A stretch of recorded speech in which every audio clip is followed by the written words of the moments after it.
तर दोन्ही राष्ट्रवादीच्या विलनीकरणासंदर्भात स्वतः शरद पवार यांनी काय प्रतिक्रिया दिली आहे ऐकूया।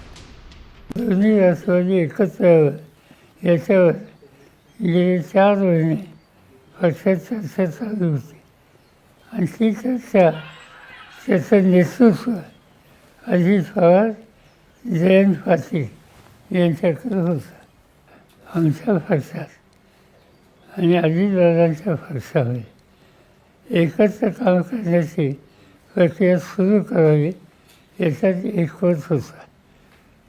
3 मीटिंग झाली आणि निर्णय आत्ता जाहीर करायचा होता 12 तारखेला आणि ही तारीख अजितची दिलेली होती, पण दुर्दैवानं हा अपघात झाला।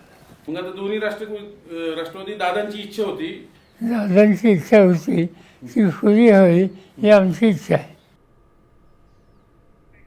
तर अजित पवार यांची विलनीकरणाची इच्छा होती आणि त्यांची इच्छा पूर्ण होणं ही आमची इच्छा असल्याचं शरद पवारांनी माध्यमांसोबत बोलताना सांगितलेलं आहे। आणि त्याच नंतर आता हा जुना व्हिडिओ समोर आलेला आहे। 17 जानेवारीचा हा व्हिडिओ आहे। विलनीकरणाच्या बैठकीसंदर्भातला हा व्हिडिओ आहे। 12 फेब्रुवारीला निर्णय जाहीर करणार होतो असं देखील सांगण्यात येत आहे। राष्ट्रवादी संदर्भातली मोठी बातमी आपण सध्या पाहतोय।